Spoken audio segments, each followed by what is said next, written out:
For me, one of the side effects of meditation has been, lots of lovely stuff like becoming more calm, and much more space, and life becomes easier to handle stress, and all that kind of stuff is there.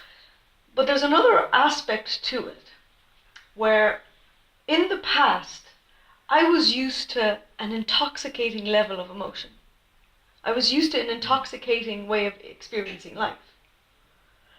And so sometimes this path can feel just a tiny little bit boring. It can feel a little bit like, is that it?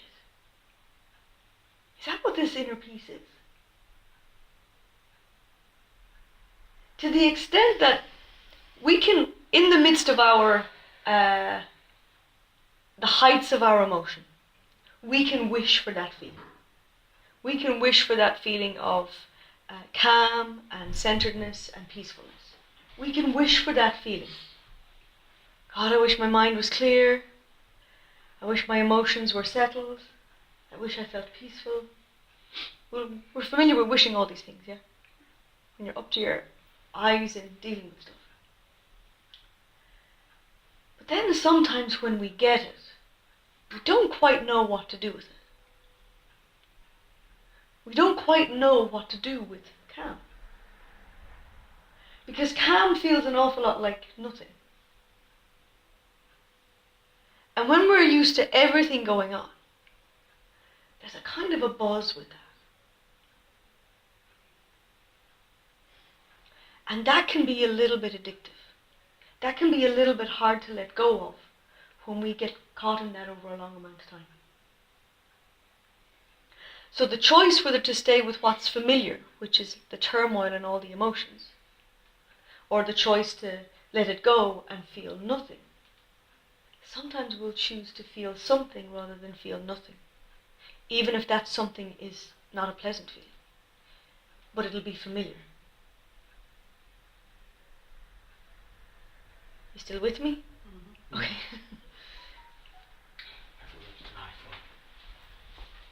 So sometimes, even if a way of being, or a way of thinking, or a way of feeling is unpleasant to us, we can gravitate back towards that purely for the reason of it's familiar.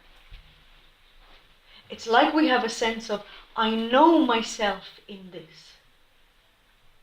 And it gives us this just enough of a feeling of security, of familiarity, that we're okay with that. So if we flip the other side of the coin of this, what it feels like, the other side of that coin is authenticity. Being so real that we accept however we are, just on that value of it. But there's a level of honesty that's required in that, that's different from the other side. So on the other side, we're willing to forego the honesty with ourselves. So we're okay with maybe a little bit of denial. We're okay with a little bit of maybe sugarcoating things, or minimizing things, or maximizing things. We justify that and we make it okay.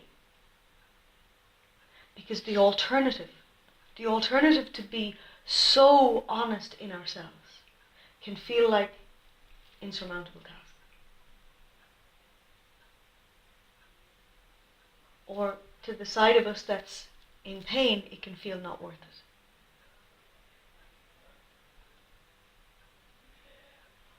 So being authentic.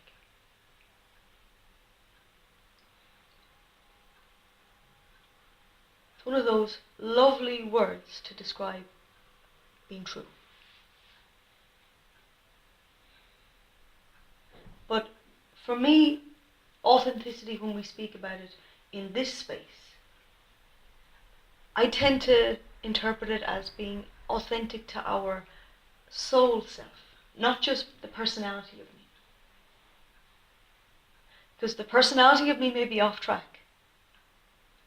And so if I'm true to that, I may not be being authentic.